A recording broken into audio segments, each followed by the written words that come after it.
Bravo, bravo. Il marche ou pas ce... Oui, il marche. Bravo au service de prévention spécialisé du département d'Indre-et-Loire pour ces micro-trottoirs. On va accueillir la deuxième séquence de la matinée avec Serge Escaut. Serge Escaut est directeur de l'Institut d'anthropologie clinique, docteur en anthropologie et thérapeute familial. Oui, si vous voulez. Avec vous, Serge, on va parler de parentalité empêchée. Construire sa parentalité, ça peut rencontrer des obstacles, tant est vaste l'ambition de satisfaire aux conditions d'éducation, de développement physique, affectif, intellectuel et social, dont nous parlions hier dans le Code civil. Monsieur Escaut, on vous écoute. Merci beaucoup pour cette invitation à développer des choses que j'ai déjà développé un peu ailleurs. Je me faisais la remarque ce matin en me disant, il y a une sorte de truc systémique qui se passe, c'est que on vous entend quelque part, on dit « Ah, c'est sympa ». Du coup, on vous invite ailleurs pour le même truc qui est sympa. Et alors, d'autres gens vous écoutent et disent « Ah, c'est sympa ». Merci. Et donc, au bout d'un moment, on se retrouve à répéter un peu les mêmes trucs. Alors, je m'excuse par avance pour ceux qui les connaissent déjà. Et puis, j'espère que pour ceux qui ne les connaissent pas, ça présentera un intérêt pour eux et qu'on pourra discuter. Alors, je sais qu'Ividore a eu des problèmes tout à l'heure. Vers le haut, ça marche. Ça fait un peu...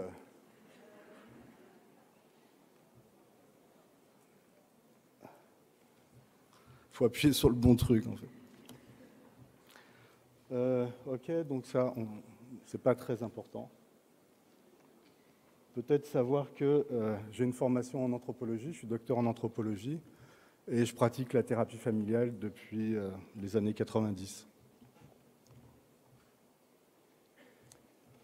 Alors, l'exposé sera en plusieurs parties. Il y a une première partie où on va rapidement parler d'anthropologie clinique. Très rapidement, ça demanderait beaucoup de temps de développer tout ça, mais ce n'est pas le lieu. Et voilà. Par contre, c'est important de le faire quand même, parce que si on ne fait pas ça, il y a quand même des éléments que je vais développer après qui n'auraient pas vraiment leur sens pour vous. Dans les années 70, on disait mais d'où tu parles? Voilà, donc je vais vous dire d'où je parle avec l'anthropologie clinique. Et puis à quoi ça peut servir dans le champ social et médico-social et sanitaire. Alors, c'est un vieux projet qui part de Freud, en fait, la question d'avoir une réflexion anthropologique sur les troubles psychopathologiques. Ce n'est pas une invention récente, c'est une question qui a traversé toute la psychiatrie du XXe siècle, à partir de Freud, et puis d'autres, Binswanger, Jacques Scott, qui a été évoqué tout à l'heure dans une des questions.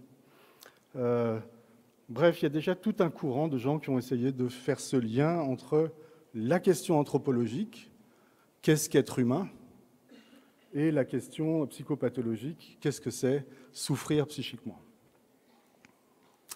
Donc on a repris cette question avec Nicolas Duru, qui est sur la photo, qui est donc prof de psychopatho à Lausanne, qui est ancien doyen de la faculté de Lausanne et qui est à la retraite maintenant. Et on a essayé de donner un contour à cette démarche, à cette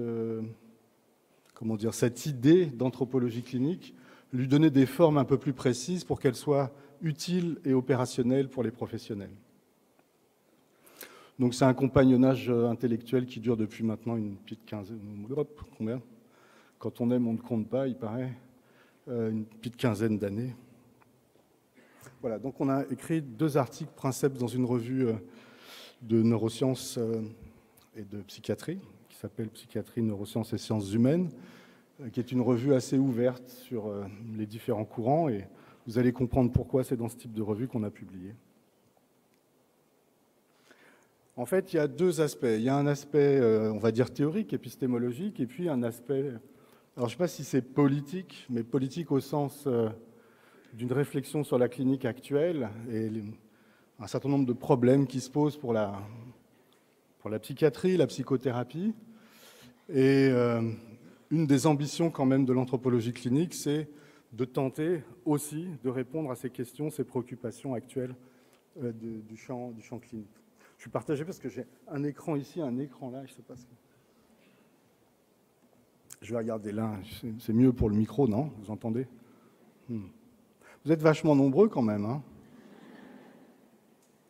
Alors, comme j'ai le projo qui est en plein dans mes yeux, je ne vous vois pas bien, peut-être ça m'arrange comme ça. Donc, une des idées de départ, c'est quand même cette question sur... On a un morcellement des objets cliniques, de l'hyperspécialisation, hyperspécialisation des techniques, hyperspécialisation des pathologies. Bientôt, on va avoir le service qui va traiter spécialement de la phobie scolaire de 14h30 à 16h30. Donc, hyperspécialisation. Alors, c'est bien d'être très, très pointu sur une question et d'être très équipé pour la traiter, mais il y a quand même un problème qui est, est-ce qu'on ne va pas sortir la souffrance, ses formes, ses manifestations, de la globalité de la personne, de son environnement écosystémique, de son environnement socioculturel, de son histoire, etc.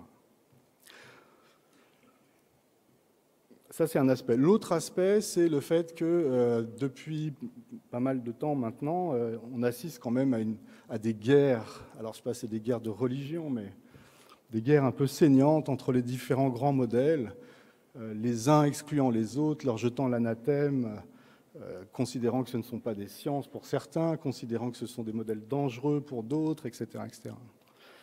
Et nous, on pense que s'il y avait un modèle qui était en capacité de répondre à tous les problèmes que vous rencontrez sur le terrain, on aurait été informé de cela. Et à mon avis, tout le monde ferait ça et ça serait formidable. Malheureusement, ce n'est pas le cas. Et quand bien même ça existerait, il n'est pas encore sûr que les personnes qui ont des difficultés psychiques soient en capacité ou aient envie ou matchent avec tel ou tel modèle. Peut-être j'ai besoin d'une psychanalyse, mais peut-être j'ai pas envie de la faire maintenant. Peut-être ça serait bien que je fasse un peu de MDR, mais ça s'est pas bien passé avec le praticien. Bref, peut-être une thérapie familiale, mais la famille n'a pas vraiment envie de venir. Bon. Donc si vous voulez, peut-être il y a des tas de modèles qui sont utilisables, mais peut-être pas, les personnes ne sont pas forcément disponibles à ce moment-là. Donc on a besoin de toutes les forces pour traiter des problèmes que nous rencontrons sur le terrain au niveau clinique et psychopathologique. Et donc notre idée, c'est qu'il faut plutôt essayer de travailler sur de la fédération et de la complémentarité que de la concurrence et de l'hostilité. Alors c'est des idées qui progressent, je ne suis pas le seul à dire ça, et beaucoup de personnes soutiennent cette idée. Mais la question, c'est quand même d'un point de vue théorique, comment ça s'articule tous ces machins-là. Ça ne va pas de soi d'articuler neurosciences et psychanalyse, ça ne va pas de soi d'articuler attachement et thérapie cognitive, etc., etc. Donc, de pouvoir penser un cadre théorique qui ne soit ni dogmatique. Alors, dogmatique, c'est simple, c'est mon modèle est le bon, et tous les autres sont soit inaboutis, dangereux ou imposture. Ni éclectique. Alors, éclectique, ça serait, je prends un truc dans un modèle, et puis un autre truc dans un autre modèle, et puis je me fais ma petite sauce avec ça. Et les contradictions qu'il y a au niveau épistémologique entre ces modèles ne sont pas pris en compte. Et du coup, on génère des problèmes dans la pratique. Alors, pendant longtemps, on a plutôt pensé l'anthropologie clinique comme un modèle intégratif, c'est-à-dire qui était en capacité de prendre les bonnes choses d'un modèle, de les articuler aux autres bonnes choses, etc., et d'avoir une sorte de modèle intégratif où différents modèles coexisteraient pour proposer aux patients des solutions qui s'appuieraient sur différentes approches. Aujourd'hui, on est sur une autre lecture, qui est une lecture archipélique. Waouh, ça c'est un mot, ça claque, hein. Archipélique. Alors ça vient d'un philosophe martiniquais qui s'appelle Édouard Glissant, et qui, pour la question de penser le monde qui nous arrive, là, avec tous ces problèmes de globalisation, mondialisation, etc., migration, climat, enfin, problèmes politiques, problèmes d'impérialisme divers et tout ça, il proposait de penser le monde en tant qu'archipel. Alors pour faire très très simple, l'idée c'est il y aurait des continents, il y aurait des grandes îles, il y aurait des petites îles, il y aurait des petites îles qui marcheraient ensemble, d'autres qui seraient plus éloignées, etc., les unes des autres. Mais au fond, chaque entité a sa propre cohérence, sa propre dignité, sa propre identité, à partir du moment où on a un langage, un territoire et des pratiques culturelles qui soient identifiables. Et donc l'idée de glissant, c'est, quelle que soit la taille et la puissance de ces différentes entités, elles doivent pouvoir commercer d'une manière qui soit une manière respectueuse et non impérialiste. C'est-à-dire qu'au fond, la Martinique ou les États-Unis ont la même dignité culturelle et anthropologique. Et donc de pouvoir les faire discuter, dialoguer, travailler ensemble, commercer ensemble. Voilà. Bon, on voit bien que c'est un peu utopique dans le monde dans lequel on est quand même. Mais bon, si on ne garde pas quelques petites idées comme ça, ça va être compliqué. Alors là, pour l'anthropologie clinique, c'est est-ce que les neurosciences, la psychanalyse, qui sont des gros continents, hein, le travail social, jusqu'à présent, se pensait à partir de la psychanalyse. Aujourd'hui, on a les neurosciences qui arrivent en force. Et donc, on a des gros continents comme ça. Et qu'est-ce qu'on fait des petits continents, des autres petites îles qui sont là, qui disent des choses aussi importantes, intéressantes? Est-ce qu'on va les coloniser? Est-ce qu'on va faire des modèles où finalement, la psychanalyse va intégrer les neurosciences ou les neurosciences la psychanalyse? Ou bien est-ce qu'on va finalement respecter ces identités et inventer ensemble, à partir du dialogue entre ces modèles, d'autres choses? Donc c'est un peu l'idée pour l'anthropologie clinique, de traiter les différents modèles à égalité de respect, de puissance. Donc le deuxième point du cadre théorique, c'est tenir ensemble un paradigme anthropologique avec une compréhension des manifestations psychopathologiques. Ça veut simplement dire qu'au fond, nous les êtres humains, on a le privilège de la maladie mentale. Et on va essayer de voir comment. Le troisième point, je vais y revenir sur celui-là, donc je ne développe pas là.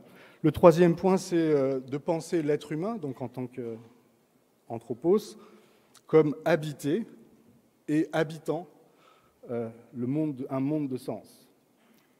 Ça vient de cette idée d'Humvel qui est quel est le milieu d'une espèce. Et l'idée pour l'anthropologie clinique, c'est que le milieu de l'être humain, c'est le sens. Enfin, la question des manifestations psychopathologiques comme expression de notre façon de nous protéger, de nous défendre. On parle de système défensif, de mécanisme de défense. C'est-à-dire comment on se protège de la condition humaine, sachant que notre condition est une condition pour laquelle il y a des bons moments, mais pas que. Il y a aussi la conscience qu'on est mortel, la conscience que la maladie existe, la conscience qu'on n'a pas toujours ce qu'on veut. Enfin, je vous passe les différents aspects plus pénibles de l'existence que vous connaissez aussi. Donc, Homo sapiens a inventé des façons de se protéger de cette condition humaine. Et au fond, c'est ce dont parle la psychopathologie. Alors, rapidement, pour définir la culture, Isidore parlait tout à l'heure de grande culture et de petite culture et de culture familiale.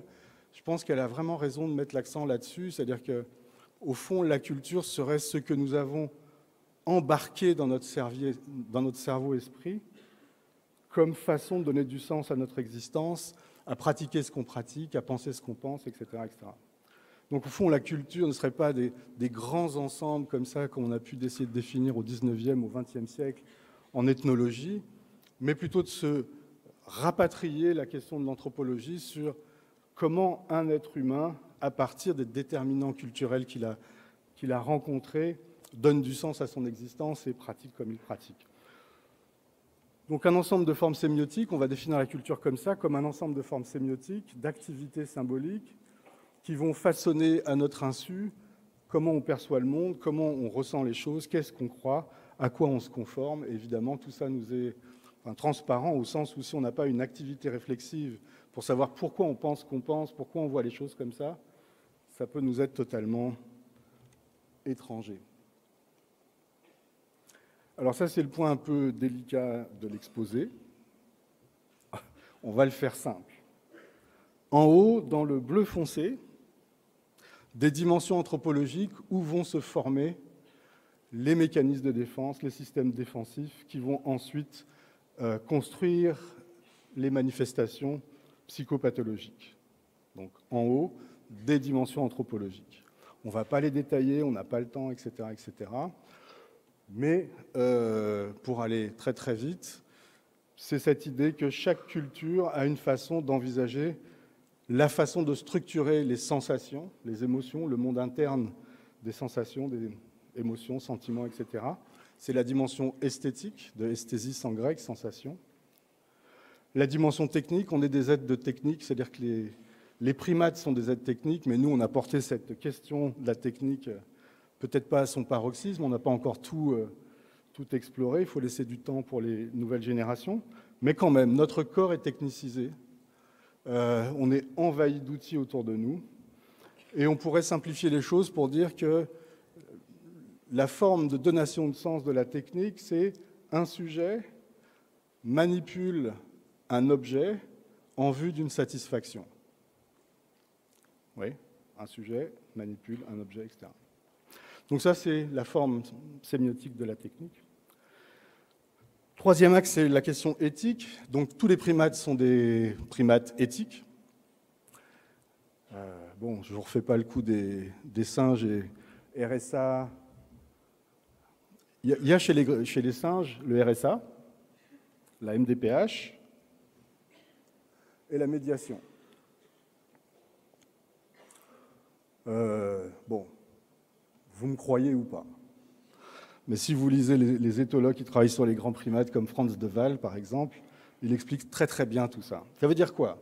Ça veut dire que le point important, c'est que la question éthique, c'est-à-dire qu'est-ce qui est juste, qu'est-ce qui est injuste, comment est-ce qu'on doit organiser les trois impératifs du lien social qui sont donner, recevoir, rendre, c'est déjà chez les primates.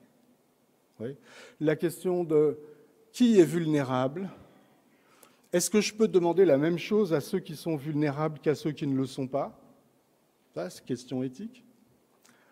Tout ça, c'est déjà chez les singes. Oui. Donc, 7 millions d'années, la bifurcation entre les grands singes et nous, 7 millions d'années. Donc ça fait quand même un bail que nous, les Homo sapiens primates, on se coltine la question de l'éthique. Oui. C'est au fin fond de nos gènes, au fin fond de nos cellules, cette question-là. Quand on prend des enfants petits qui ne sont pas encore dans le langage, qui ne savent pas compter, qui ne savent pas encore trop le sens des mots, si vous donnez 3 bonbons à un et 2 bonbons à l'autre, vous allez voir. Et puis le dernier point, c'est la question ethnique. Alors ethnique, bon voilà, on a voulu faire un peu swinger le truc avec un flow comme ça, esthétique, technique, éthique, ethnique, ça sonnait bien. Mais en fait, en anthropologie, la question ethnique, c'est la question de l'identité, c'est la question du soi, c'est la question de la personne. C'est le fait qu'on ne se présente jamais à l'autre d'une façon totalement dépouillée de ce qui nous constitue comme interface entre soi et les autres. Tous les codes de politesse, tous nos codes sociaux, de comment on rentre en relation. On parlait tout à l'heure de vecteurs de contact, comment on est en contact avec les autres. Tout ça est médié aussi par des normes sociales. Bref, on a tous un soi, une identité, et cette identité, alors on pourrait la penser de différentes manières, mais aujourd'hui, grâce aux neurosciences, et puis à la psychothérapie, aux thérapies narratives, etc., travaux philosophiques aussi de Paul Ricoeur, on sait que cette identité qui nous constitue est une identité narrative au sens où elle peut faire le lien entre tout ce que nous avons traversé et qui nous constitue et qui nous permet de nous représenter à nous-mêmes et de nous présenter aux autres. Et donc, en bas, sur le bleu plus clair, on a les catégories de manifestation. Alors, une fois de plus, tous les mots comptent dans la phrase, catégorie de manifestation. Ce ne sont pas des structures. D'accord ? Peut-être vous avez en tête les modèles freudo-lacaniens de structure, névrose, psychose, perversion. Vous voyez que certaines sont reprises là, mais elles ne sont pas reprises en termes de structure, elles sont reprises en termes de catégories de manifestation. Et c'est important de distinguer classe et catégorie. Je vous donne un petit exemple comme ça pour bien différencier la classe et la catégorie. Si je veux faire une équipe... Bon, vous êtes d'accord que tous les Homo sapiens, on peut les... Regardez, il y a des grands, des petits. Comme ça. Après, on peut mesurer et vérifier que c'est vrai. Ben, si je veux faire une équipe de basket, c'est quoi les grands, c'est quoi les petits? Et si je veux créer un club de jockey, c'est quoi les grands, c'est quoi les petits? C'est-à-dire que si je veux classer, alors j'ai besoin de critères sociaux. J'ai besoin d'avoir un projet social. Si je veux catégoriser des manifestations, je n'ai pas besoin d'avoir des indicateurs.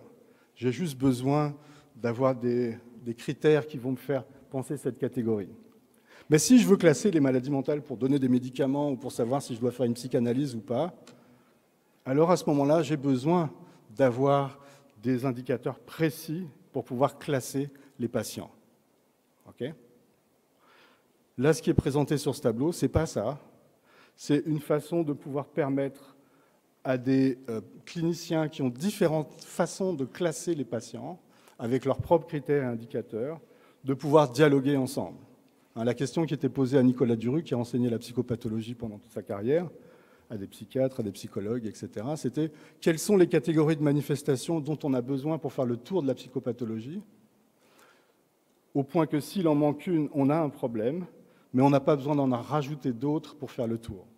C'est-à-dire qu'avec ces catégories, on peut combiner l'ensemble de ce qu'on rencontre en clinique. Donc, on est arrivé à cette typologie-là de catégories de manifestations. Pour faire simple, on va se donner une petite métaphore. L'évolution d'Homo sapiens a permis, génétiquement, de stabiliser un ensemble de mécanismes de défense. Ça, c'est génétique. Chaque culture privilégie certains mécanismes de défense au détriment d'autres. Ça ne veut pas dire qu'ils n'existent pas, mais ça veut dire qu'ils vont être peu sollicités. Et ce qui explique pourquoi, dans certaines cultures, on a une prévalence de certains types de pathologies et pas dans d'autres, et pourquoi dans l'Antiquité, on voyait des troubles qu'on ne voyait pas maintenant, et on cite toujours la fameuse hystérie de Charcot qu'on ne voit plus aujourd'hui, etc. Les TDAH qu'on voit aujourd'hui qu'on ne voyait pas, enfin bon. Ça existait déjà, il y a des descriptions de cas de TDAH au XIXe siècle, mais c'était tellement peu fréquent que ça n'intéressait personne. Donc tout ça pour vous dire que les cultures vont sélectionner, puis ensuite, le sujet va grandir dans un environnement pour lequel les interactions avec cet environnement vont créer des formes d'attachement particulières, vont créer peut-être des traumatismes particuliers, vont créer peut-être une communication paradoxale, une communication de type batersonienne, c'est-à-dire de double lien, et que tous ces facteurs éthiopathologiques vont sélectionner, parmi ce que la culture a déjà privilégié, encore d'autres formes qui vont être plus singulières. Donc on va dire Homo sapiens a un piano défensif, la culture et le prof de piano qui dit on va plutôt jouer des partitions comme ci et comme ça. Et puis après, il y a le prof de piano, et puis il y a les interactions entre le pianiste et le prof de piano, et puis les autres musiciens avec qui il joue, et il y a des problèmes ou pas. Et ça va donner un style particulier, une singularité d'être. Alors, c'est quoi la pathologie là-dedans ? La pathologie, c'est quand le sujet n'a plus la liberté de jouer du piano librement, et qui fait à peu près tout le temps les mêmes notes. Et quand on veut s'exprimer et qu'on doit faire toujours les mêmes notes, en général, on les fait très fort. On joue très très fort. Donc on pourrait se dire que finalement, la pathologie, c'est quand privé de la liberté et de la fluidité à circuler dans ce que Homo sapiens propose et ce que la culture propose, eh bien, on a une intensification et une exclusivité des mécanismes de défense, et à ce moment-là, on est dans le registre pathologique. Ça va toujours ? Non ? Bon, on discute après, Alors maintenant, on va complexifier le truc. Ouais ! On va passer de 1 à 2. Alors on pourrait faire 3, 4, 5, 6, 7, 8, 9, mais on va faire 2, c'est plus simple. Donc c'est qu'est-ce qui se passe dans l'intersubjectivité lorsque deux sujets Donc, si je recule, hop, les deux sujets sont structurés avec ça, chacun, avec un aménagement qui leur est parfaitement singulier. Et donc, le sujet A et le sujet B sont en interaction, c'est-à-dire qu'ils échangent des signes. Être en interaction, échanger des signes. Signes verbaux, émotionnels, comportementaux, etc. Donc, un signe, c'est une forme avec de la signification. Quand maman fait ça, comme ça veut dire je vais peut-être prendre une gifle, peut-être. Donc, échange de signes. Lorsque ces signes se répètent de façon récurrente, ces échanges de signes se répètent de façon récurrente, alors on ne parle plus d'interaction, mais de relation. C'est-à-dire que les interactions se sont auto-organisées de manière telle qu'il y a des anticipations de chaque côté, pour chaque sujet. Alors la mécanique, c'est quoi? La mécanique, c'est que le signe, donc qui est une forme qui contient de la signification, va être interprété par le sujet à partir de sa structure, à partir de l'ensemble de ses aménagements. La petite maison bleue de tout à l'heure. Il va donc donner du sens, et ce sens va devenir une trace mnésique ou synaptique, selon que vous êtes plutôt psychanalyste ou neuroscientifique. Mais au fond, même chose. On a une empreinte au niveau du psychisme de cette mise en signification. La mise en signification, pour notre cerveau, ça a une fonction d'anticipation émotionnelle. Ce n'est pas juste une banque de données avec comme notre petite sur le téléphone, avec nos photos, avec nos musiques et tout ça. La mémoire, c'est une fonction qui est une fonction d'anticipation d'action. Et notamment dans les relations sociales qui sont d'une très très grande hyper-complexité chez les êtres humains. Chez les primates, déjà, c'est complexe, mais alors chez nous, c'est hyper complexe. Donc, il nous fallait un cortex frontal qui soit en capacité de mettre en mémoire les différentes formes d'interaction que j'ai avec les autres, les différentes relations que j'ai avec les autres, pour pouvoir anticiper et pouvoir me comporter dans ces formes de relations. Évidemment, A a fait vivre à B cet échange de signes, qui a fait vivre à A également, et donc qui met en sens, et au bout d'un moment, ça se répète, et on a une stabilité auto-organisée de la relation. Ce schéma, il permet de tourner à la fois les modèles d'attachement, sécure, insécure, anxieux, ambivalent, etc. Il tourne aussi sur les fantasmes, il tourne aussi sur les traumatismes, etc. C'est-à-dire que ce modèle-là est un modèle qui permet de faire tourner les différents modèles cliniques de façon non conflictuelle. Alors, venons à la protection de l'enfance. Donc là, je suis à 30 minutes, c'est ça à peu près? Il reste 20 minutes, cool. Alors, quel est le difficile problème de la protection de l'enfance? Bon, on ne va pas parler de la crise, on est tous d'accord que la protection de l'enfance en France est en crise, tout ça. Ok. J'ai eu l'occasion de dire que cette crise-là, ce n'était pas une grippe. C'est-à-dire ça ne va pas passer tout seul. Quelques jours, et puis après, ça passe. Alors là, non, ce n'est pas du tout la même chose dont il s'agit. Mais ce n'est pas l'objet de la discussion maintenant. Alors, le problème pour moi, c'est qu'on a un paradoxe en protection de l'enfance qui est structurel, qui est dès l'origine, il y a un problème. Ce n'est pas un problème, c'est que c'est et la solution et le problème, ça dépend comment on le vit. Et ce que ça a généré comme paradoxe, ça a généré deux formes de représentation, deux formes sémiotiques, qui sont des vrais problèmes en protection de l'enfance pour travailler avec des parents. Donc c'est quoi ce paradoxe? C'est-à-dire que le Code de l'action de la famille, action sociale de la famille, nous demande, protection de l'enfance, de pourvoir aux besoins du mineur en collaborant avec la famille et ou représentant légal. Donc moi je le réduis comme ça, un peu provocateur, mais je dis protéger un enfant en collaborant avec celui qui le met en danger, pour faire simple. Alors collaborer en France, voilà, c'est pas évident quand même comme terme. Il y a des termes comme ça, on parlait de beaux-parents tout à l'heure, mais c'est pas évident. Alors, l'anthropologie, qui est quand même une discipline très intéressante, nous dit qu'un mythe, alors mythe, fiction, etc., qui s'installe dans une culture, a pour fonction, pas que, mais aussi, de révéler et cacher des contradictions sociales et idéologiques. Donc en gros, quand on a des contradictions sociales ou idéologiques, on n'arrive pas à se débrouiller avec, on s'invente un petit truc, une petite histoire, et avec cette petite histoire, on est safe, on est tranquille. C'est l'hypothèse de Lévi-Strauss. Alors qu'est-ce qu'on a à se mettre sous la dent pour répondre à ce paradoxe de collaborer avec la source du danger? Alors vous allez me dire, plus personne dans cette salle, même à la pause déjeuner, n'évoque avec ses collègues des parents toxiques.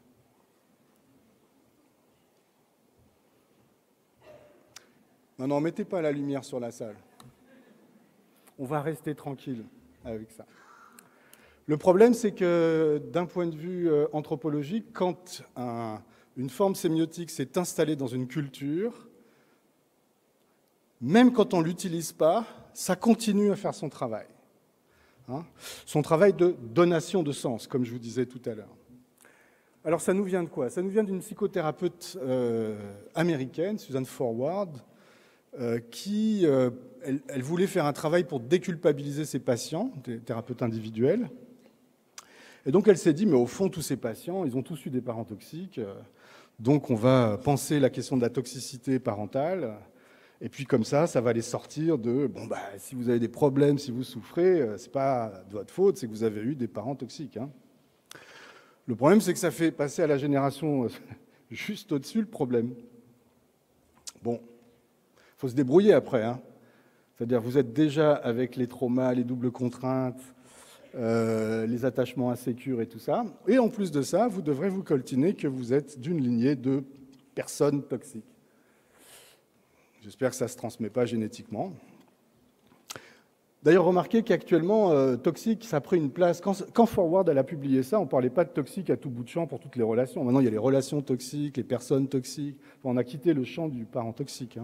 Ça s'est élargi. Et en tant comme ça de sémioticien, je me suis demandé si ça n'avait pas à voir avec l'ère du temps. C'est-à-dire que quand même, depuis le Covid, depuis... on avait eu la vache folle avant, etc. Enfin, toutes ces pathologies qui viennent nous infecter comme ça, qu'on ne voit pas, qui sont très toxiques pour nous, les pesticides, l'environnement, la chimie, enfin bref, tout ce qu'on peut imaginer comme environnement menaçant, toxique, ne nous pousse pas finalement à utiliser la métaphore de façon très très large. Donc pour moi, c'est une très mauvaise métaphore. Une métaphore, c'est un machin qui dit quelque chose à propos de quelque chose, mais qui en fait nous induit avec un peu d'erreur quand même. Parce qu'au fond, ce que ça vient dire, ce transfert du monde physico-chimique vers le monde psycho-relationnel, c'est le fait qu'un toxique n'a aucune responsabilité dans l'impact qu'il a sur l'organisme qu'il contamine. Vous mangez des champignons toxiques, il s'en fout complètement que vous ayez la diarrhée le lendemain, quoi. Enfin, c'est un truc... Mais alors, ce n'est pas son problème aux champignons. Okay. Donc, on a un petit souci, c'est qu'on souhaiterait quand même travailler à la responsabilité. Et je vais évidemment différencier culpabilité et responsabilité, c'est-à-dire à pouvoir répondre.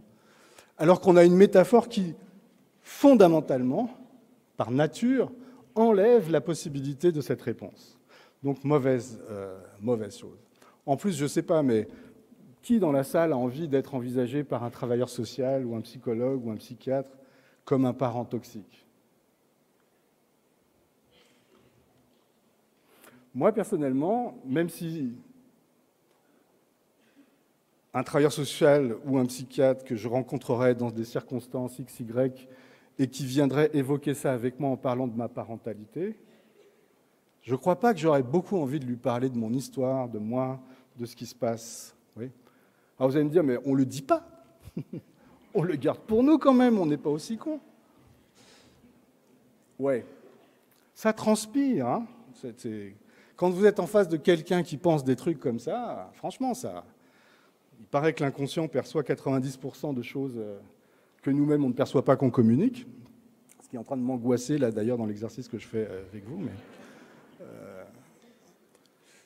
Non, si, c'est la représentation même qu'il faut essayer de travailler. Alors, ça c'est un aspect. Et l'autre aspect qui est peut-être plus difficile, plus contre-intuitif, c'est le mythe de la compétence. Alors peut-être beaucoup d'entre vous travaillent ça en disant « mais nous on travaille la compétence des parents, la compétence des familles, Guy Oslos, tout ça ». Alors oui, bien sûr, c'est une très bonne idée, à condition de bien vouloir distinguer capacité et compétence. La capacité est un pouvoir faire, un pouvoir-être. Une compétence est ce pouvoir manifesté. Autrement dit, tant que vous n'avez pas manifesté votre capacité à faire ceci ou cela, on ne sait pas quelle est votre compétence. Ça va comme nuance ? Ah, on dit on pinaille un peu sur la sémantique, mais quand même, quand on voit que la compétence n'est que compétence en relation, c'est-à-dire que je peux avoir des capacités, mais ces capacités sont inhibées ou activées selon les contextes relationnels. Bon, tous ceux qui ont pratiqué des visites médiatisées le savent. Vous avez des parents qui ont des capacités, qui, dans le cadre de la visite, deviennent complètement nuls, quoi. Ils font n'importe quoi. Contexte.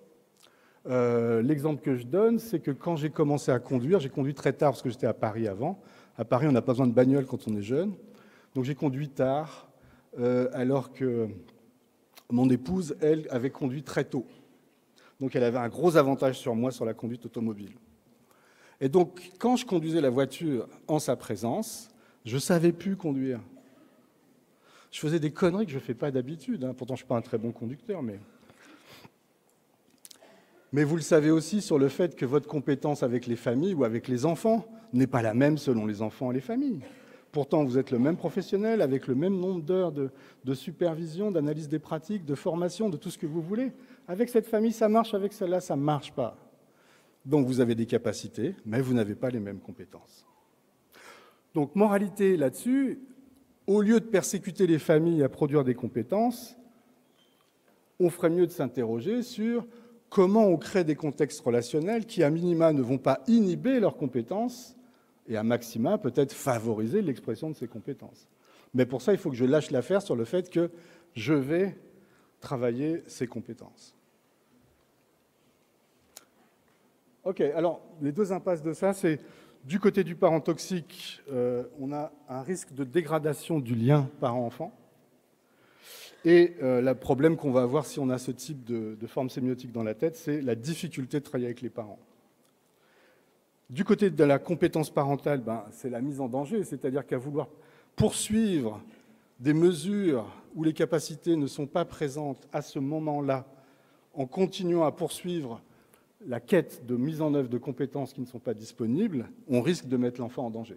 Et donc on a des mesures qui traînent, des enfants qui se dégradent et qui arrivent ensuite en placement avec des situations très dégradées.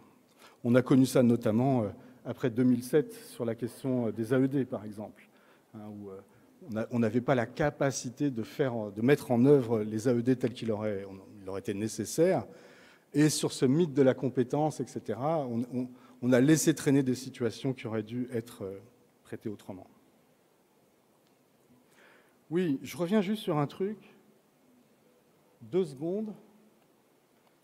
Waouh, ça fait loin. Oui, là-dessus. Ce petit schéma, ça nous fait faire la distinction entre lien et relation. La relation, c'est la partie haute du graphique, hein, et le lien, c'est la partie basse. Autrement dit, on pourrait définir le lien comme l'ensemble des traces mnésiques attachées à une relation. Oui. Donc quand les magistrats disent « maintien des liens », en réalité, ils disent « maintien des relations ». Et que parfois, à vouloir maintenir des relations alors que les liens ne sont pas travaillés, réaménagés, on ne fait qu'aggraver et le lien et la relation.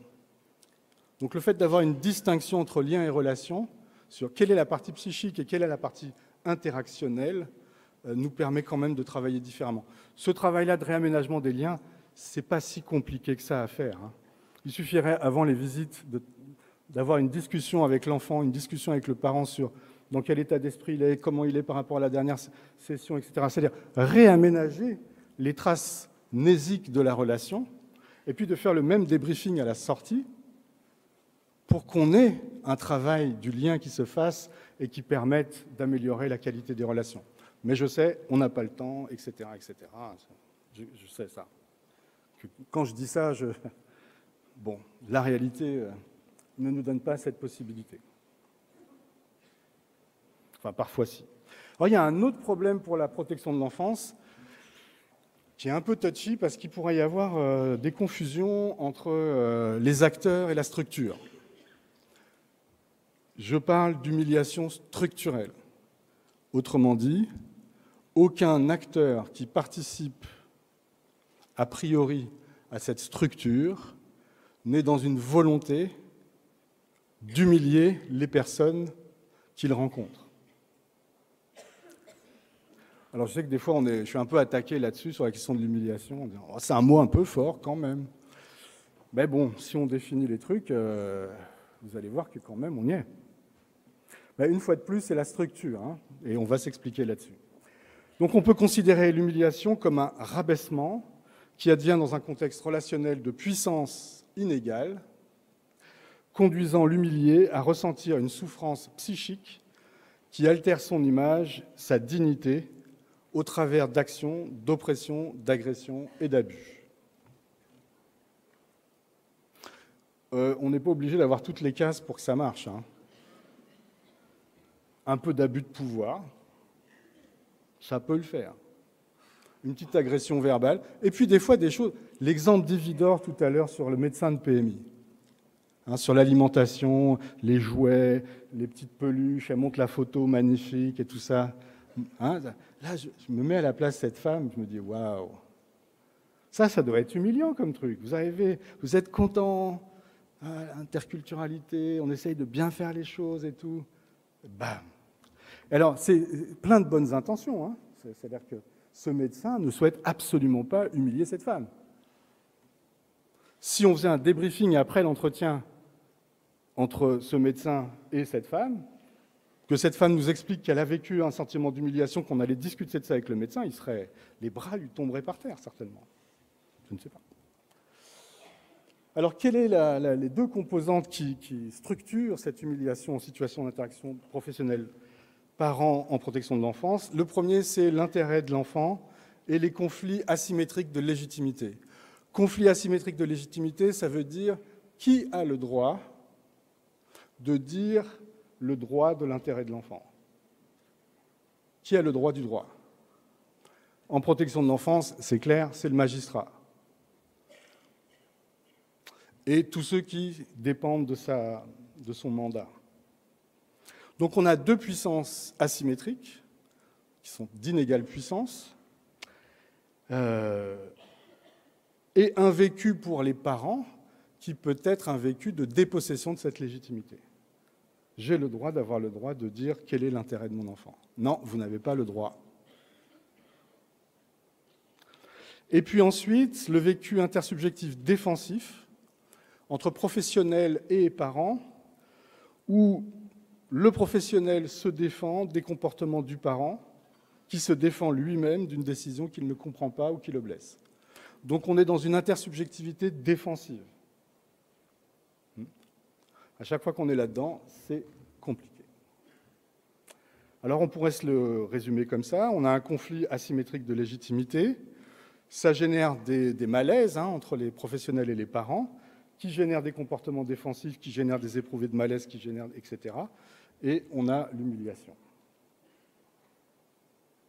Donc, forme asymétrique de la relation parent-professionnel. Donc, on l'a vu sur l'inégalité de puissance. Enfin, il y a des tas d'exemples, et bon, on pourrait y revenir si c'était nécessaire, mais bon, des exemples où des parents se vivent comme complètement dépossédés de toute forme de légitimité à propos de leur enfant est quand même très important. Et puis la notion d'intérêt de l'enfant. Alors on a tous ça à la bouche, l'intérêt de l'enfant, l'intérêt supérieur de l'enfant, et en fait c'est un problème. On va voir pourquoi. Donc l'intérêt de l'enfant tel que le Code de l'action sociale et de la famille nous le précise, c'est la prise en compte des besoins fondamentaux physiques, intellectuels, sociaux, affectifs, ainsi que le respect de ses droits. Vous avez entendu la petite musique de la loi de 2016 reprise en 2022. Donc en fait, c'est une notion juridique C'est la matrice même du droit de la famille, hein. Mais en pratique, c'est-à-dire pas du côté du droit, mais dans la pratique clinique, dans la pratique des relations éducatives et psychologiques qu'on a avec les familles, c'est la question des besoins de l'enfant. Est-ce qu'ils sont pourvus ou non pourvus? Donc, tant qu'on n'a pas précisé quel est le contenu de l'intérêt de l'enfant, on risque d'être encore dans des conflits asymétriques de légitimité. Il faut passer au niveau du détail. Qu'est-ce que c'est l'intérêt de l'enfant pour cet enfant maintenant? À ce moment-là, on sort de cette asymétrie pour pouvoir discuter autour des besoins et de la pourvoyance de ces besoins. Donc, donner un contenu à l'intérêt supérieur de l'enfant pour permettre un dialogue avec les familles et les parents. Donc, la loi de 2016, rappelée en 2022, qui était centrée sur les besoins de l'enfant, on répète rapidement l'article 1, vise à garantir la prise en compte des besoins fondamentaux, soutenir son développement physique, affectif, etc. Donc, on va dire une loi qui, après 2007, qui avait mis l'accent sur le soutien de la parentalité, le soutien des parents, etc., des difficultés rencontrées dans l'exercice de la parentalité, la pratique de la parentalité, etc., c'est comme si on faisait un correctif en 2016 par rapport au coup de barre qui avait été donné du côté du travail avec les parents. Alors, nous, on a trouvé ça très, très intéressant à l'Institut d'anthropologie clinique sur le fait qu'on avait là, nous semblait-il, enfin une loi qui était équilibrée. C'est-à-dire qui reprenait la question de la parentalité et du soutien des parents de 2007, tout en remettant la question de l'enfant au centre. Et donc, avec cette tension entre, d'un côté, accompagner les parents avec l'enfant au centre, on avait une nouvelle dialectique qui permettait de repenser le travail très différemment, de ne plus être dans une opposition, soit les parents, soit l'enfant. Donc on s'est... Déjà ? Non, là vous êtes en train de me truander, monsieur. 45 minutes. Eh oui, depuis 11h15, on y est. Ah oui. Eh oui. Non, c'est pas faux. Point de truandage. Mais oui. Je pense qu'on peut entrer en relation sur la base de ce lien. Mais je suis entièrement d'accord. C'est vraiment de ma faute d'avoir interprété ça comme ça. Parce que tout d'un coup, l'angoisse, vous voyez, je me dis, aïe, aïe, aïe, comment je vais faire pour arriver au bout du truc? Ça m'a angoissé. Et du coup, je me suis défendu comme ça, très maladroitement. Et j'en suis vraiment navré. Donc du coup, on va accélérer le truc. Qu'est-ce que je vais sauter? Donc, ça très rapidement, c'est le résultat de la conférence de consensus Martin Blacher 2017. On lui a donné un contenu un peu plus précis pour pouvoir travailler avec les équipes. Je ne reviens pas là-dessus, c'est un peu la base de comment on peut travailler les besoins fondamentaux. On a donné une définition à la pourvoyance en tant qu'ensemble des moyens matériels et humains, affectifs, éthiques, réflexifs et relationnels, pour garantir la mise en œuvre des besoins de l'enfant en s'assurant de ses besoins. Donc on a donné comme ça des définitions qui nous permettent de clarifier le travail et de pouvoir avancer. Alors, parentalité empêchée, c'est quoi l'idée? C'est que, effectivement, parent toxique, mythe de la compétence, ça ne marche pas. Donc il faut une alternative. L'alternative, on l'a pensée comme ça, alors vous n'allez pas peut-être bien voir au fond. Merci. Donc l'idée, c'est de penser à la fois toutes les dimensions de la parentalité, depuis les niveaux biologiques jusqu'au niveau écosystémique, en passant par les niveaux culturels et les niveaux intrapsychiques que vous connaissez. Donc en fait, rapidement, là aussi vous pourrez regarder si ça vous intéresse, il y a des bases bio-neuropsychiques à la parentalité. Ce n'est pas l'instinct maternel, c'est le fait que nous avons des neurones spécialisés dans la protection des enfants.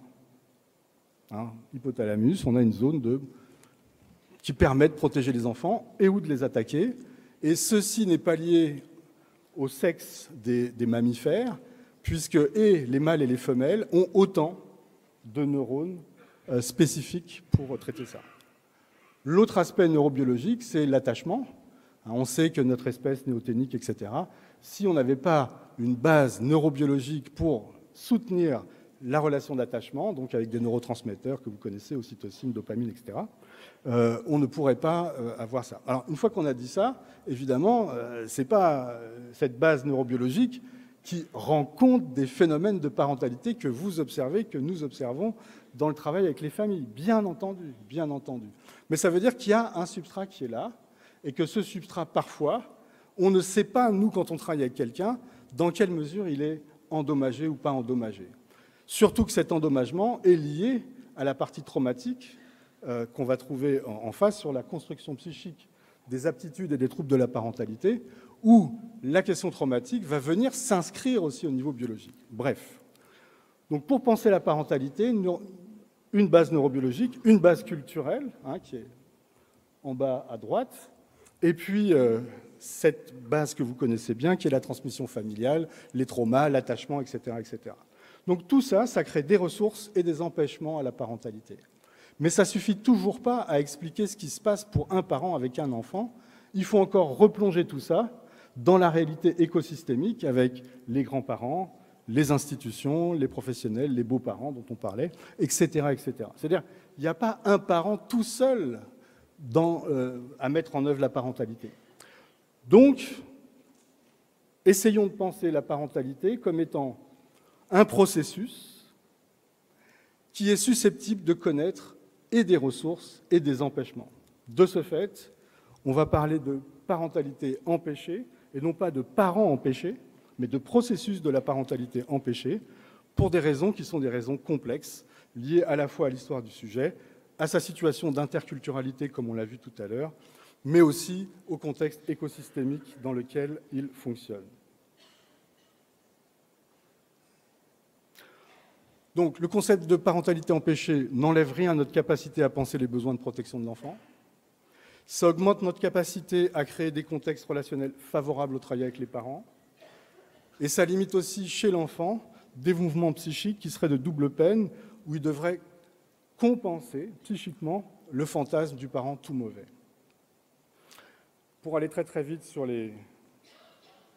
Il me donne 3 minutes, Thibaut ? OK. 2 choses. Face à la parentalité empêchée, développement du pouvoir être parent.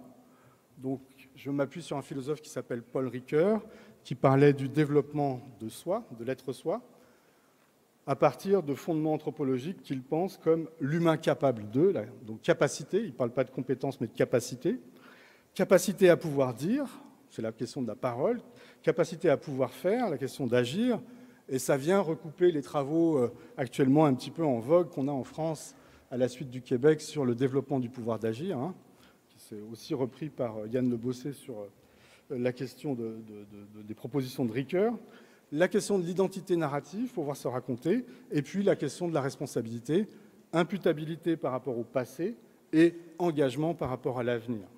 En fait, du côté de notre travail très concret, ça serait de favoriser des espaces pour pouvoir dire la parentalité.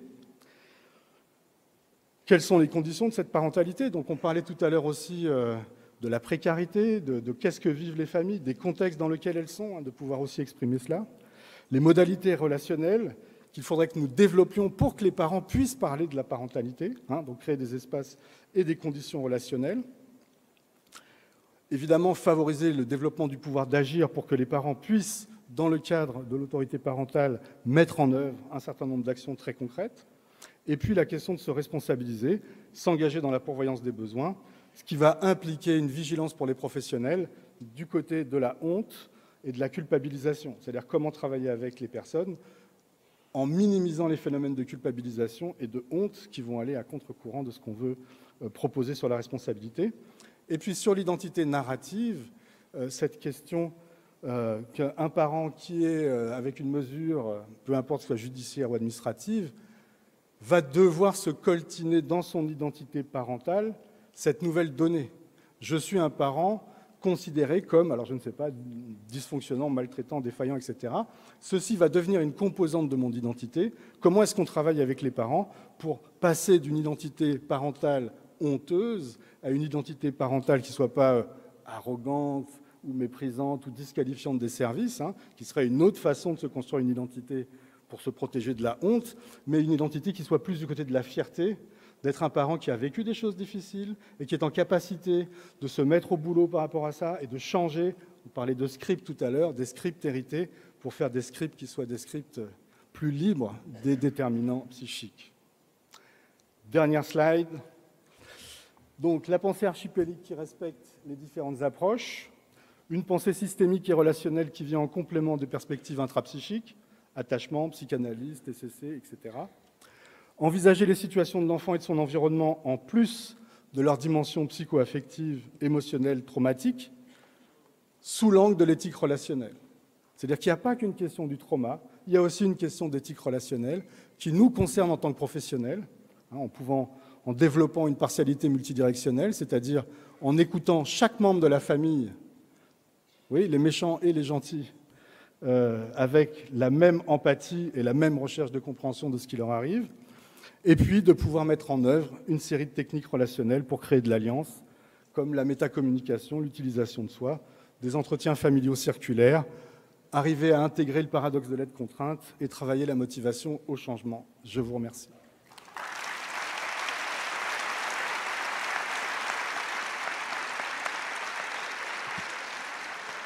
Merci Serge. Désolé d'avoir dû faire respecter le temps. Mais du coup, ça nous permet de prendre quelques échanges avec la salle. Pour le coup, on peut maintenant mettre la lumière dessus. Alors, y a-t-il des mains qui se lèvent? N'hésitez pas à vous lever tout court. Alors, où ça? Monsieur en bleu qui lève la main. Un monsieur en bleu qui lève la main. Je me mets debout. Merci Bonjour. à vous. Merci Monsieur Esco pour cet exposé. Je suis Marc-Aurélien Fayet, éducateur Olga Spitzer à Paris.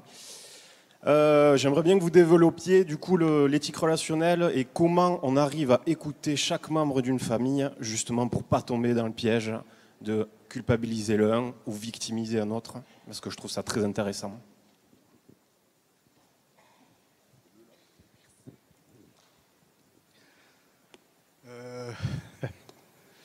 Alors, ce n'est pas une technique en fait, c'est une posture. C'est-à-dire c'est une démarche d'esprit, c'est un objectif qu'on se donne. On n'y parvient jamais complètement.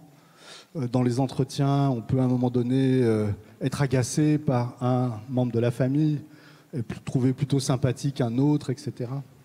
Et donc ça, c'est des mouvements qui sont des mouvements juste naturels. La thérapie familiale contextuelle donc, parle de partialité multidirectionnelle.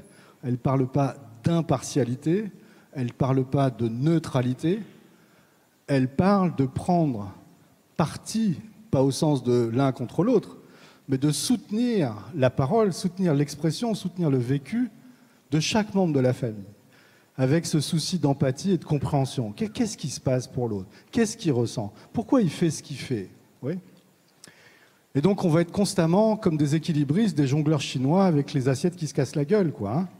Et donc, à un moment donné, on est plus proche d'un côté et puis de l'autre. Voilà. Et donc, il faut être dans ce mouvement de se dire, attention, là, tu es en train d'être plus de ce côté-ci que de ce côté-là, etc., etc. Et puis, cette question de nos représentations. Aujourd'hui, les questions violence conjugale, les questions... Bon, alors la maltraitance en protection de l'enfance, c'est un peu notre pain quotidien, si je puis dire, mais on voit aujourd'hui une montée par rapport à des représentations sociales de certaines figures, qui seraient des figures d'abuseurs, des figures de pervers, etc., etc. Des gens qui, a priori, ne nous sont pas présentés comme très fréquentables et que pourtant, il va falloir qu'on fréquente. Donc, quelles sont nos formes sémiotiques à l'œuvre? On aurait dit représentation il y a 20 ans, mais... Qu'est-ce qu'on a pour donner du sens à ces relations, à ces personnes? Est-ce qu'on essaye de se dire que, avant que ça devienne cette personne qui a, qui peut vous dire, de toute façon, il fallait pas qu'elle me quitte. Il fallait pas qu'elle me quitte parce que maintenant, moi là, si je vois pas mes enfants demain, je vais tuer tout le monde, quoi. Et ça sera normal. Bon, ok, c'est un peu froid dans le dos, quand même. Parce que ça paraît crédible quand il vous le dit comme ça en face. Mais il va falloir quand même essayer de se dire, ce gars, ça a été un bébé. Ça a été un bébé. Mais qu'est-ce qui est arrivé à ce bébé? C'est dingue quand même. Ouais, qu'est-ce qui a bien pu lui arriver? Qu'est-ce qui fait qu'il peut me raconter des conneries pareilles, quoi? qu'est-ce qu'il veut produire comme effet sur moi, etc. etc. Bref, la partialité, c'est très difficile, mais je pense que s'il n'y a pas ça, ça va être compliqué de travailler avec des familles. Merci. Y a-t-il une autre question ?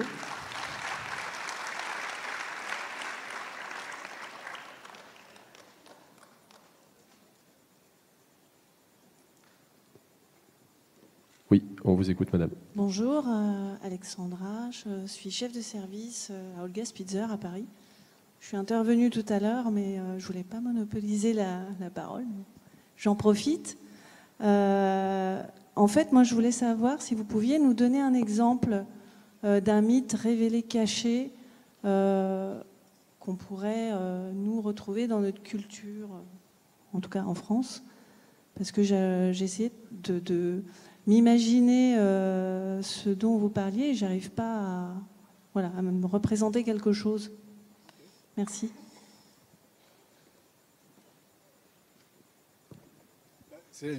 Donc mes deux exemples n'étaient pas convaincants, manifestement.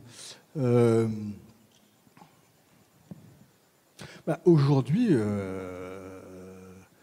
par exemple, il faut se mettre d'accord sur une différence entre un signe stabilisé dans une culture qui a des significations et ce même signe stabilisé... Alors, parent toxique, c'est un signe stabilisé dans la culture occidentale. Compétence parentale, c'est un signe stabilisé dans la culture occidentale. Vous allez avoir des textes, des appels à projets, des circulaires, etc., qui parlent de compétences parentales. Des services qui vont mettre dans leur projet d'établissement compétences parentales. Développer les compétences parentales, etc. Je dis que c'est des mythes, c'est des fictions qui nous servent à nous protéger. Par exemple, je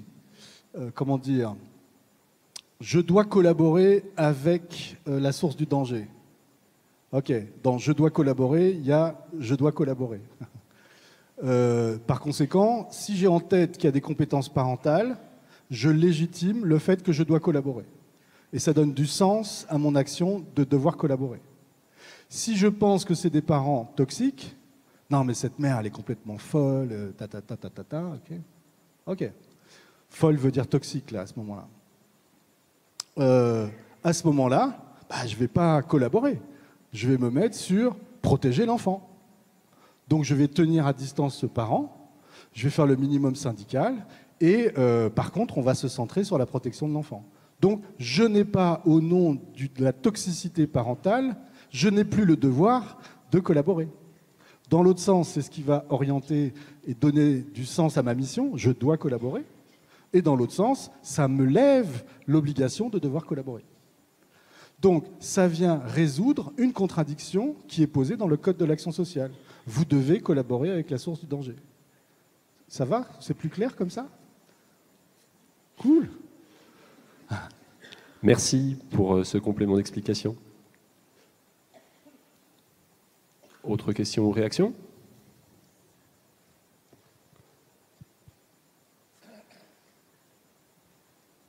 Alors, corrélation n'est pas causalité, mais on sait que plus on se rapproche du repas et moins les gens se posent de questions quand même. Sinon, une question partagée. Ah, si, tout au-dessus. Oui, je vous ai vu, on va vous amener un micro. Eh oui.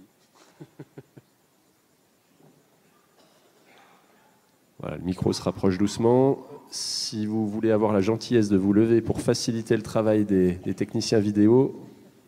J'ai pas envie de me lever. Simplement. Alors, suivez votre libre arbitre.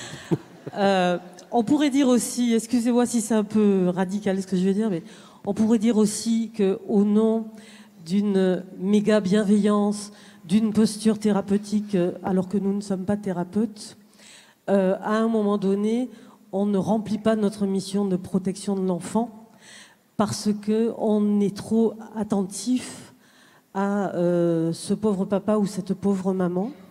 Alors c'est un petit peu provocateur, j'ai conscience de ce que je dis, mais ne tombons pas dans l'excès inverse qui serait de vouloir être trop politiquement correct de vouloir être trop la bonne âme qui intervient auprès de ces pauvres petits parents qui ont plein de capacités et qui n'arrivent pas à exercer leurs compétences, et avec des enfants dont nous retrouvons des situations catastrophiques, voire dans notre service dernièrement 2 morts, parce que à un moment donné, ce discours-là est aussi un discours qui remplit exactement la même chose que ce que vous venez d'écrire, mais dans l'autre sens. Notre travail à nous n'est pas d'être thérapeute, n'est pas d'être philosophe, n'est pas d'être psychologue, et pourtant Dieu sait, ou sociologue, Dieu sait que je suis extrêmement intéressée par tous ces apports théoriques, mais notre cœur de métier, c'est de protéger les enfants. Et je suis aussi d'accord sur votre distinguo sur le vocabulaire. Je suis très attachée à la sémantique et à comment on peut être précis avec les mots, mais à un moment donné, notre travail est d'intervenir, venir se mettre entre des gens qui, pour tout un tas de raisons tout à fait valables et tout à fait entendables par un thérapeute, mettent en grand danger des enfants. Je ne sais pas si je me suis fait comprendre. C'est très clair. Mais comment dire, je me suis mal fait comprendre. Je me suis mal fait comprendre. C'est-à-dire il y a une diapo sur le mythe de la compétence qui est exactement ce que vous dites. Exactement. C'est-à-dire, je ne pense pas à partir du moment où on a l'idée que notre mission et notre travail, c'est protéger les enfants. Ok ? Mais protéger les enfants ne veut pas dire ne pas entendre, comprendre, travailler avec les parents. Quand je dis ça, ça ne veut pas dire qu'il faut par exemple, sur les histoires de s'ils ne peuvent pas être ensemble, qu'ils ne soient pas ensemble, mais ce n'est pas parce qu'ils ne peuvent pas être ensemble qu'on ne peut pas travailler avec les parents. Enfin, je veux dire, pour moi, c'est précisément cette idée-là. Alors, je suis vraiment navré de m'être mis du côté du camp des pro-parents et tout ça, parce que c'est pas du tout... Enfin, je ne me vis pas comme ça. J'essaye plutôt de me vivre au centre d'un système familial avec une partialité pour l'ensemble des membres de cette famille, mais avec une mission first qui est, protéger les enfants. Ça, c'est Après, pour moi, si les besoins de sécurité et de protection ne sont pas pourvus, qu'il y ait des scripts de maltraitance, de machin sur des parents, ok. Mais ça, c'est pas, ah bah oui, le pauvre et tout ça. Non, c'est ok, il va falloir qu'on bosse ensemble. Mais pour l'instant, votre enfant est en danger. Et donc, il n'est pas question que, je ne sais pas, quand il y ait des mises en relation intempestives et que ça, je veux dire, c'est... Mais excusez-moi, je pensais que c'était évident. Mais manifestement, je vous remercie de votre question, ça permet de clarifier.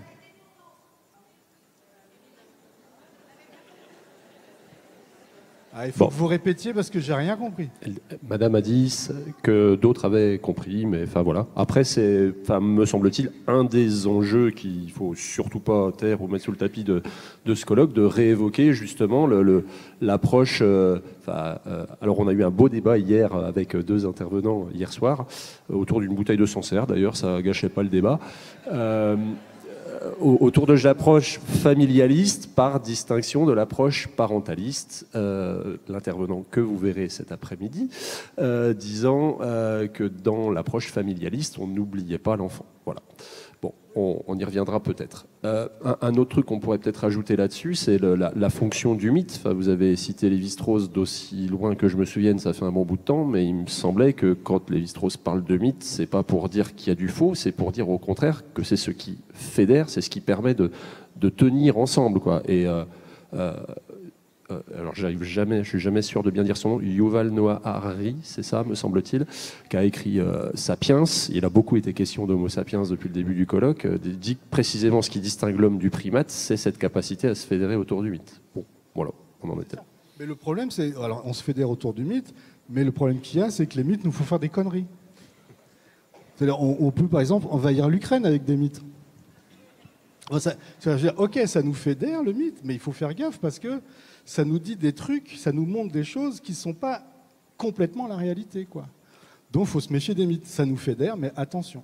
Et je pense que ces 2 mythes que j'ai décrits pour la protection de l'enfance, moi, ça me semble important de regarder à chaque fois qu'on est pris par un ou par l'autre. C'est normal qu'on soit embarqué, mais on n'est peut-être pas obligé de persévérer dans l'action à ce moment-là. Okay. Merci à vous. Bravo.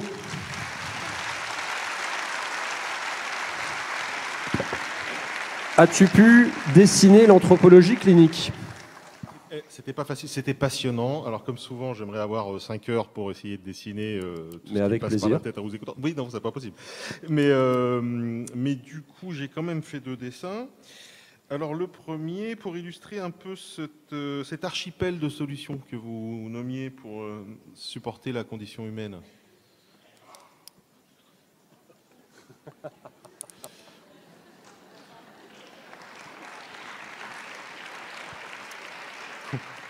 On est nombreux sur la grosse île. Voilà, qu'est-ce que j'ai? Et oui, et puis un autre dessin sur cette question de la parentalité toxique et du rapport avec le thérapeute.